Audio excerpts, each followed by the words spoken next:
안녕하세요. 김종업의 경제부동산입니다. 구독, 좋아요 부탁드립니다. 최근 부동산 악재가 점점 늘어나는 가운데 수도권 집값이 큰 폭으로 꺾였습니다. 대출 중단과 금리 인상이 동시에 진행되면서 매수세가 크게 줄어든 것이 가장 큰 원인입니다. 엎친 데 덮친 격으로 10월 12일 혹은 11월 25일 금통위가 이것을 결정할 것이 100% 있기 때문에 부동산에 엄청난 대폭풍이 몰아칠 것으로 보입니다. 부동산 상승장에서 하락장으로 넘어가는 단계, 장기간 거래 절벽이 이어지는데 바로 지금이 그 시점입니다. 유료상담은 010-3999-8808 전화 주십시오. 10월 12일 대폭풍 몰아친다. 집값 급주라 수도권으로 확대. 자, 이제 버블 폭탄이 지금 하늘에서 떨어지고 있는데 아파트가 달궈지고 있네요. 뜨겁게. 자, 다주택자들이, 임대주택 사업자들이, 갭투자자, 그 다음에 법인사업자, 자, 이런 분들이 부동산을 마구잡이로 매수했기 때문이겠죠. 자, 어찌 될까요? 먼저 2021년 이후 집값 폭락 4가지 요인, 특히 당장 10월 11일 코앞에 닥친 게 뭡니까? 여기 보세요. 10월 금통위, 자, D7 두 번 연속 기준금리 인상 현실화. 자, 데일리 임팩트인데 가능성은 이렇게 제가 보기에는 반반, 약간 조금 가능성은 낮은데 모르는 일이에요. 어차피 10월 12일이든 아니면 11월 25일이든 100%. 자, 10월이나 11월 25일, 또 하나는 언제라고요? 12일. 둘 중에 언제 인상할지는 모르겠지만 100%라고요. 자, 집값 폭락 요인은 크게 4가지가 있습니다. 의외로 정부 정책이 나올 줄 알았더니 정책은 아예 없고, 자, 보세요. 먼저 대출 중지가 이게 의외로 파급 효과가 커요. 부동산 영끌이 급감했어요. 수요 감소, 집값 하락이 동시에 이어지고 있습니다. 담보대출, 신용대출, 집단대출, 분양과 관련된 게 집단이죠. 전세대출이 중단되거나 제한이 되어버렸어요. 이러니 지금 난리고, 이게 다음 달, 그 다음 달로 갈수록 점점 더 심해질 겁니다. 이건 안 할 수 없을 거예요. 솔직히 말씀드리면 금통이든 한국은행이든 어디가 됐든지 간에 집값 잡으려고 꼭 이렇게 한다기보다도 우리나라가 지금 대출 위기입니다. 위기. 가계부채 위기라고요. 그거 잡기 위해서 그런 거예요. 금리 인상, 부동산 영끌 급감, 역시 금리 인상에 대한 부담도 상당하죠. 수요 감소, 집값 하락. 둘 다 수요 감소, 집값 하락. 그리고 21년 10월 12일 또는 11월 25일 거의 유력시 되고 있고, 2에서 4회. 내년엔 같은 경우는, 올해는 2번이잖아요. 내년에는 4번 정도, 또는 2번에서 4번 정도. 그러니까 합쳐서 6번에서 8번 하는 거예요. 엄청나네요. 자, 이렇게 해가지고 금리 인상이 단계별로 진행될 가능성이 높다. 이제 본격적으로 투기 대책이 나올 가능성이 커요. 최근에 뉴스에서도 많이 이제 거론하고 있습니다. 자, 심지어는 외국인 갭투자, 외국인 임대주택 사업, 그리고 법인들 몇천 건씩 거래. 이거 지금 완전 투기 중에서도 왕투기 아닙니까? 다주택자, 누가 다주택자가 지금 매수 안 한다고 그래요. 지방 가가지고 1억 미만을 싹쓸이 하고 있어요. 몇백 채. 자, 이런 사람들 가만 놔두면 안 되겠죠. 세무조사 당장 들어가가지고 그 투기에 대한 대응을 해야죠. 일반인들 한 채 매수하는데도 지금 별것 오망 잡동사니 다 써내게 하면서 그렇게 투기하는 사람들은 왜 나몰라라 하는지. 자, 어찌됐거나 투기가 본격화될 것 같아요. 이 투기 대책이. 갭투자 환수, 급감, 수요 전멸. 이렇게 되면은 지금 영끌, 즉 대출 금지하고 금리 인상으로 영끌이 줄었고 갭투자마저 줄면 이제 사줄 사람이 없는 거예요. 집값이 너무 비싸가지고. 그러면 수요가 전멸되고 집값이 하락하겠죠. 다주택, 임대주택 사업자, 법인 또는 일부 개인, 이 사람들에 대한 투기 대책이 이제 조만간에 나온다고 하죠. 기대를 해보겠습니다.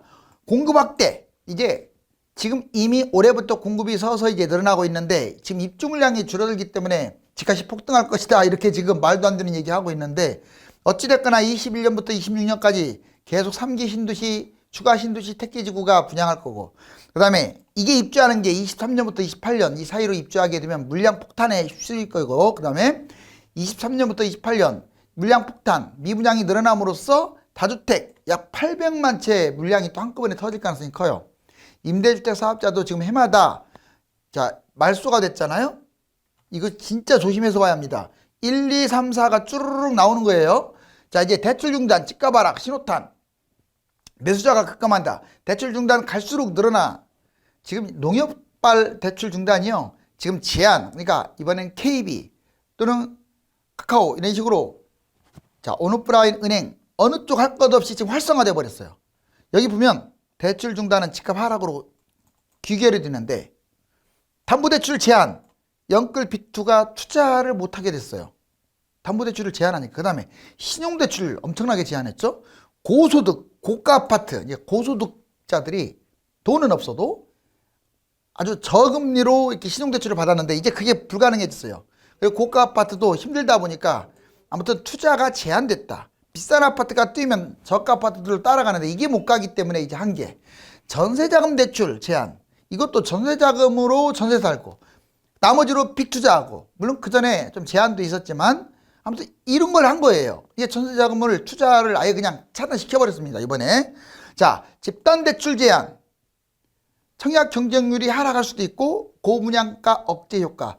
아직까지는 자 9억 이상에 대해서는 이제 집단대출이 나오고 있지만 점진적으로 이게 그 이하까지도 자기가 기본적인 돈이 없으면 대출 제한이 될 수도 있어요. 이제 그러면 분양에 좋을 리가 없겠죠. 경쟁률 하락하고 분양가도 떨어지는 효과가 있을 수 있습니다. 자, 지금은 부동산 정책이에요. 이 정책이란 말 꼭 잘 기억하세요. 집값은 꾸준히 떨어지지 않아요. 자, 만약에 상승장과 하락장이 있다. 그럼 상승 쭉 했으면 하락할 거 아니에요. 이게 이렇게 떨어지는 게 아니라 거래가 정지돼요. 이게 6개월에서 1년 동안 서로 이 사람은 높게 매물을 내놓고 이 사람은 싸게 받쳐놓고 점점 그러다가 몇 건 거래되면서 쑥 내려가 가지고 자 그때부터 2년에서 5년 동안 폭락하는 거예요. 꼭 기억하세요. 먼저 폭등기였던 2014년에서 2021년 이제 올해까지 잡아보자고 폭등기를. 이전에 폭락기 2010에서 13년 집값 부양책 때문에 상승 턴했죠. 13년 바닥 찍고 올라간 것이 지금 이렇게 많이 뛴 거예요. 8년간. 자, 거래량이 증가하면서 집값이 계속 올랐고 코로나, 양적 완화 등으로 집값은 더 절정에 달았죠. 자, 정부 부동산 대책이 실패했는지 의도적인지는 이제 봐야죠. 사상 최대로 지금 급등해서 지금 집값 거품이 적게는 2배, 많게는 4배까지 뛰었습니다. 자, 정체기가 올해 말부터 내년 이제 올 겨울부터 당장 내년으로 이어지는 게 정체기로 보여져요. 폭등기 2014년에서 21년까지 부동산 거래 이게 급감했잖아요. 올해부터. 올해 많이 뛰긴 했는데 서서히 상승폭이 줄면서 이제 모든 자산 경제가 꼭지를 찍고 거래가 줄고 자, 과열이 점점 식어가는 양상. 정체기는 가격대가 혼전된다 이 말이에요. 신고가도 나오고 하락거래도 나오고 실거래가가 매물 이격이 커지면서 정체기로 빠지는 거예요. 즉 뭔 말이냐. 거래량이 이제 확 주는 거죠. 왜? 매물은 높은데 살려고 하는 사람은 바닥에 받쳐놓으니 이 싸움이 지루한 싸움이 되지만 결국 이것은 폭락기를 향하는 징검다리일 뿐이에요. 자, 대략 2022년 말이나 대통령이 바뀐 후죠. 2023년 초부터 26년까지를 폭락기로 봅니다. 폭락기는 2013년, 26년 사이클 다시 돌아온다는 뜻이에요. 팽팽한 줄다리기에서 초반에 금매 거래가 증가하면서 쭉 빠져버려요. 자, 1년 정도 하락하면 완전 매수가 실종되면서 더 떨어집니다. 고가 아파트는 더 많이 떨어지고요. 인구 공급 앞으로 테마가 뭐냐? 인구 감소, 공급 확대, 매물 폭탄 이런 것들이에요. 그러면서 점점 커진다. 부동산 기간별 내집 마련과 투자 전략. 자, 여러분들 2021년 그럼 현재는 어떻게 하느냐? 내집 마련을 한다면 지금은 가장 유망한 게 3기 신도시와 지역별 유망 아파트의 청약을 하는 게 최선입니다. 어쩔 수 없어요.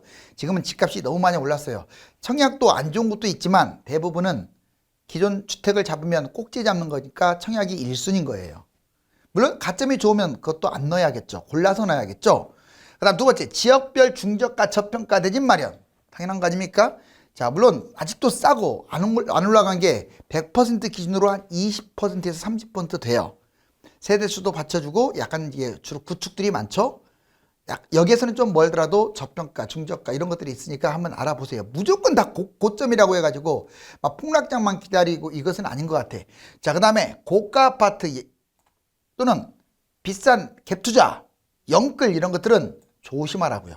자, 대출, 세금, 청약, 거주 지금 규제가 어때요? 이 네 가지 규제가 아주 강화돼 갖고 최고치죠. 자, 2022년에서 3년 이제 하락 초기의 모습을 보여드릴게요. 파란색이죠. 자, 3기 신도시와 지역별 최고 지역만 청약하세요. 처음에는 다 넣는 거야. 물론 가점이 높으면 넣으면 안 됐고, 어차피 추첨 지역 하면 어차피 매수보다 나으니까 넣는 건데 집값이 떨어지고 있다 그러면 다 넣으면 안 돼요. 가점이 낮아도 괜히 넣고 후회합니다. 점점 내려갈수록 이제 좋은 곳만 골라서 넣거나, 또 1층 될 수가 있으니까, 만약 분양권 전매가 6개월이나 1년으로 축소되면 분양권을 사는 것도 방법이에요. 뭐 말인지 이해 갔죠? 자, 지역별 초급매 하락한 곳 내 집 마련, 고가 아파트나 갭 투자, 영끌 이런 걸 왜 합니까 이때? 물론 많이 빠지면 뭐 할 수도 있겠지만 기대치만큼 많이 안 빠졌다면 하면 안 돼요. 왜냐하면 더 떨어질 거니까. 자, 대출, 세금, 청약, 거주가 서서히 규제가 완화된다. 이 네 가지가 아까는 강화됐었는데 서서히 완화된다. 한꺼번에 확 규제가 없어지는 게 아니에요. 점진적인 거예요. 2026년 이때를 바닥으로 봅니다. 폭락장애 내 집 마련, 주요 지역 폭락 아파트, 이때는 급매랑 청약이랑 같이 봐야 돼요.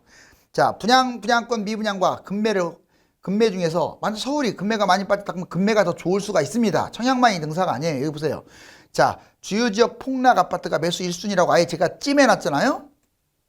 추가적으로 집 하나 있으면 추가적으로 매입해도 되고, 이때 자녀들 집 하나 사주면 언제 사줘요? 또 폭등하면 돈이 더 들어가는데, 여러분들 지금 막 이렇게 증여하는 것은 좋아 보이지가 않아요. 너무 비싸잖아. 하락장에 차라리 매입해 주는 게 나아요. 여기 보면 서울 3기 신도시 분양권 미분양, 그다음 고가 아파트 갭 투자 이거 해도 돼요. 이때 하락장에는 비싼 아파트일수록 좋습니다. 갭 투자, 그 다음에 영끌 적극적으로 매입하세요. 이제 대출, 세금, 청약, 거주, 규제 해제, 부양책 얼마나 좋습니까? 자, 이 하락장에는 대출이나 세금, 청약, 거주 이런 것들이 다 없어져 버린 거예요. 규제가. 그러면서 부양책을 쓴다고요. 그래서 지금의 생각, 쩐 생각으로 고정관념으로 하락장을 판단하게 되면 그 사람은 영원히 내 집 마련 못합니다. 자, 이제 부동산 하락장 폭락 원인과 하락폭. 지금 2021년 현재 10억짜리 아파트가 있다. 서울의 평균가네요. 대략 몇 년 빠지느냐에 따라서 이렇게 달라져요. 뭐 1년 빠지면 9억, 2년 빠지면 7억, 3년 빠지면 5억. 한 3, 4년 정도 빠지면 반토막 난다고 보면 돼요. 그 이상 빠져버렸다 그러면 4억까지 60%까지 추락할 수 있어요. 집값 폭락이죠. 그럼 어떤 이유들이 있냐? 그 이슈는 공급 과잉. 이게 제일 커요. 공급 과잉이. 다주택 매물도 엄청나죠. 두 개 합쳐서 1000만 채라고 했잖아요. 자, 거품이 붕괴됩니다. 너무 많이 뛰었어 지금. 그러니까 폭락하는 거예요. 안 뛰었는데 뭐 폭락하겠어요? 심리가 위축됩니다. 인구도 감소된다는 것도 아주 안 좋아요. 특히 지방 같은 경우, 자, 잊지 마세요. 2016년부터 19년 폭락했던 이유는 이게 컸어요. 인구 감소. 이제 앞으로 떨어지게 되면 회복도 못할 수 있어요. 그 다음에 금리 인상, 뭐 여러 가지 요건들이 있네요. 자, 한번 지도를 그려봤어요. 자, 여러분들 색깔 진한 게 어디예요? 여기서 보니까 서울입니다. 서울보다 약 20배가량 큰 게 경기도예요. 경기도 땅이 서울보다 20배 정도 커요. 자, 서울 주변으로 색깔 조금 더 진한 거, 이쪽이 그래도 좀 중심지고, 자, 변두리, 색깔 연한 곳이 변두리인데, 자, 보세요. 먼저 서울 5년 동안은 아주 위험합니다. 왜? 비싸잖아요. 많이 뛰었잖아요. 그러니까 서울이 제일 많이 떨어져요. 근데 또 장기적으로 봤을 때는 서울은 땅이 좋기 때문에 10년을 내다보면 최고예요.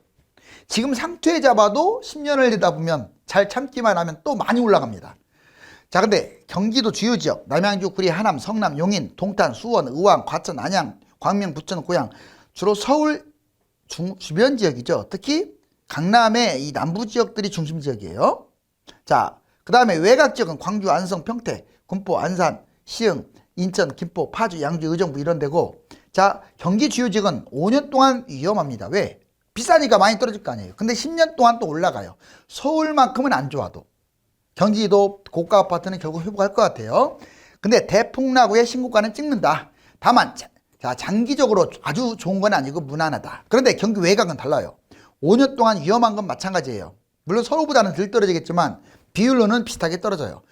그런데 10년 동안 신고가 못 찍을 수가 있어요. 왜? 너무 외곽이야. 여러분들이 한번 사는 곳 잘 봐보세요. 이 사이드 쪽 늦게 뛰었잖아요. 지금은 대통령이 집값을 뭐 못 잡았든 안 잡았든 했기 때문에 집값이 뛴 거지, 또는 정부 국회의원들이 그냥 방치했기 때문에 집값이 뛴 거지. 자, 만약에 정상적인 행보를 펼쳤다면 망한 거 아니에요? 경기 주요지이든 외곽지역이든. 폭락 후에 회복도 안 되고 장기적으로 좋지 않다. 자, 이제 부동산 핵심사항 꼭 알아줘야 할 거 별표. 자, 6가지. 여러분들은 그 어떤 특강 듣는 것보다 이 내용들을 잘 기억하게 되면 아마 엄청난 도움이 될 것으로 보여져요. 자, 보시면 첫 번째 시기적인 타이밍. 언제 살까요? 여보세요. 8년간 지속적으로 올랐어. 그래서 지금은 좀 위험은 커요. 제가 당장 오늘 빠진다는 얘기가 아니야. 한 1년은 올라갈 수도 있고 떨어질 수도 있고 정체기가 이제 펼쳐질 거예요. 자, 22년 말까지. 자, 뭐 청약은 계속 넣으라고 하잖아요. 왜? 지금은 어쩔 수 없어요. 아직은 떨어진 게 아니니까. 근데 매매는 좀 중저가 저평가 한 20% 정도는 뭐 있다고 하는데 7, 80%는 위험하니까 하락 후에 매매하라고 제가 하잖아요. 자, 입지 지역별로 판단해 보자고요. 장기적으로는 서울, 경기도의 중심 지역으로 여러분들이 매입하는 게 좋습니다. 그 다음에 비싸더라도 그렇게 해야 돼요. 자, 근데 광역시, 지방의 중저가 이런 것들은 안전하기는 해요. 장점이. 근데 광역시, 지방의 고가 아파트는 아주 안 좋아요. 그 다음에 시세, 가격대 판단 한번 해볼까요? 세 번째, 실거래가 매물 가격 차이가 많이 나는 것은 좋지 않아요. 거품이 크다는 거예요. 그 다음에 고가 아파트 상승이 크면 신중하세요. 여러분들이 얼마나 뛰었는지 꼭 바닥 시세 2013년, 14년 시세를 보세요. 지방 같은 경우는 13년, 14년도 봐야지만 주로 한 19년, 뛰기 직전의 시세를 봐야 돼요. 18년, 19년. 그 다음에 개인 상황별도 판단하세요. 주택 가격과 자기의 자본금, 자기의 연봉, 그리고 영끌이냐 또는 고가 갭 투자냐 이런 것들을 따져봐야 돼요. 무작정 매수하는 게 아니에요. 자, 신중하는 게 좋습니다. 내가 의사라고, 내가 변호사라고 무작정 고가 아파트를 잡는다 돈도 없으면서 그건 위험한 거라고요. 괜히 나중에 땅 치고 후회하지 마세요. 자, 그 다음에 주택 유형별 판단. 아파트, 단독, 다가구는 통건물이니까 괜찮아요. 꼬마 빌딩도 좋습니다. 그런데 빌라, 오피스텔, 상가 이런 것들은 소극적으로 접근해라. 그 다음에 아파트 단지별로도 봐야겠죠. 자, 대단지가 좋아요. 역세권도 괜찮습니다. 가장 중요한 것은 세대수예요. 세대수. 자, 지금은 역세권보다 세대수가 더 우선이에요. 왜? 집값 다 뛰어버려가지고. 나홀로라든가 저층은 아예 하지도 말라. 왜? 황금성이 떨어지니까. 자, 부동산 장기적으로 이제 선택하는데 투자 전략. 장기적 선택 잘해야죠. 먼저 아파트가 아닌 것들. 뭐 이런 것들 있죠. 오피, 도생. 그 다음에 전국 중저가 아파트. 전국의 고가 아파트. 먼저 비아파트부터. 상승과 하락이 미미합니다. 이번에 많이 뛰었죠. 그래도. 근데 상승과 하락이 미미하기 때문에 소액으로 편하게 거주하는 것은 좋아요. 그렇지만 똑같은 유주택자인데 아파트는 막 5억 뛰고 10억 뛸 때 내 것은 겨우 1, 2억밖에 안 뛰기 때문에 상대적으로 손실을 봐요.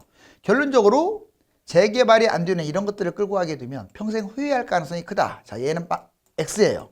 자, 그 다음에 장기적으로 선택했을 때 전국의 중저가 아파트는 어떻냐? 상승과 하락이 적은 편이에요. 그렇죠. 왜? 상대적으로 덜 올라고 덜 떨어져요.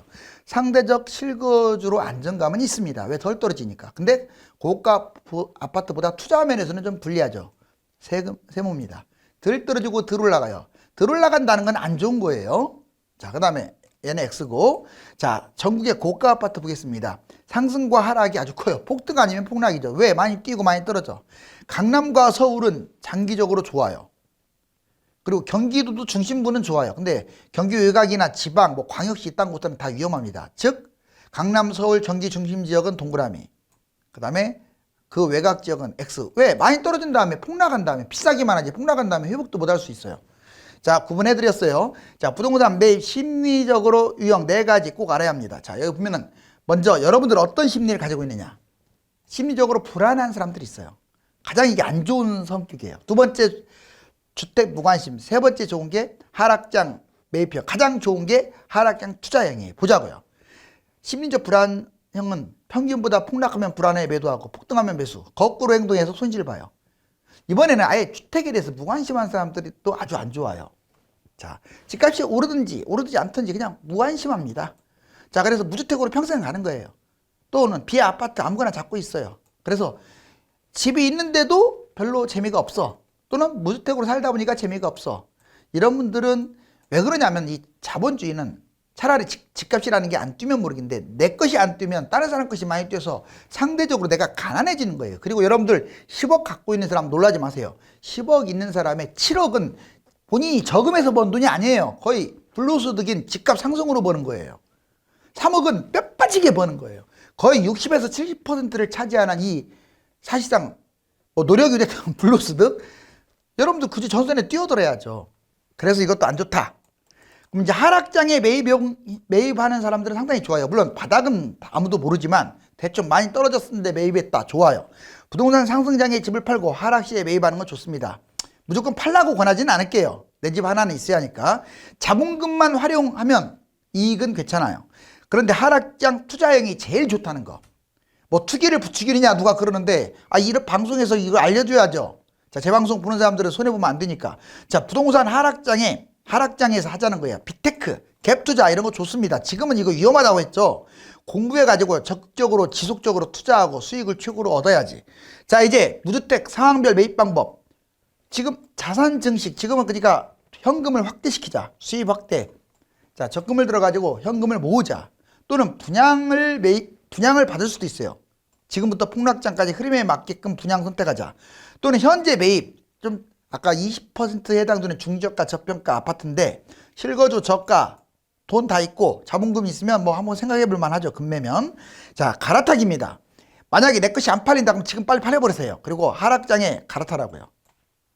지금 갈아타면 나중에 하락장에 팔릴 수 있기 때문에 좋은 아파트를 잡을 수가 있어. 근데 지금 황금성이 없어갖고 만약 묶이게 되면 하락장에 못 갈아타서 평생 정말 집으로 재미가 없게끔 살 수 있어요.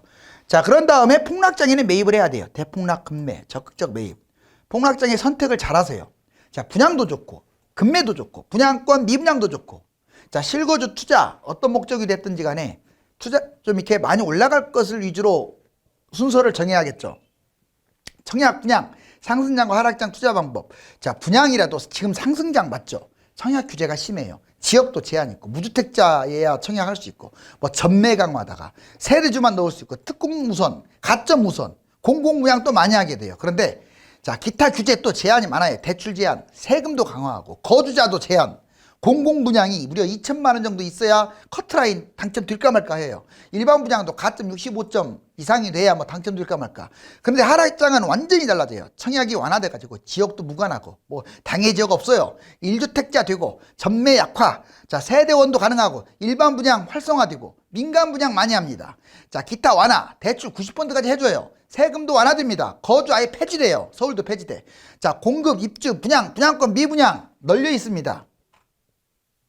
완전히 달라졌죠. 그래서 흐름에 따라 선택을 달리해라. 스페인 독감 옛날에 올라갔을 때 스페인 독감이 정점에 달았을 때는 오히려 이렇게 뛰었었는데 집값이 떨어지니까 쭉 내려갔어요. 이번에 코로나도 마찬가지예요. 올라갔다가 아마 이제 그 스페인 독감이 이제 거의 퇴치가 되듯이 코로나도 어느 정도 안정화가 되면은 더 위험하다 이거죠. 부동산도 그렇고 주식도 그렇고. 지금 전고점 돌파했습니다. 정말 많은 사람들이 지금 이 아파트를 못 사서 안 달라내요. 지금 상투장에는 지옥의 문이에요, 이게. 하락장에는 천국의 문이고. 부동산이 비정상적으로 급등하는 바람에 국가 경쟁력이 크게 약화되었고, 자, 국제신용평가 3사의 신용등급 하락 위협성마저 높아졌습니다. 당분간 거래가 뜸한 상황이 지속될 텐데 매수자는 무리한 투자보다는 저점 매수를 판단하시고 매도자는 투자 목적으로 접근했을 경우 매도 타이밍을 알아보아야 합니다. 감사합니다.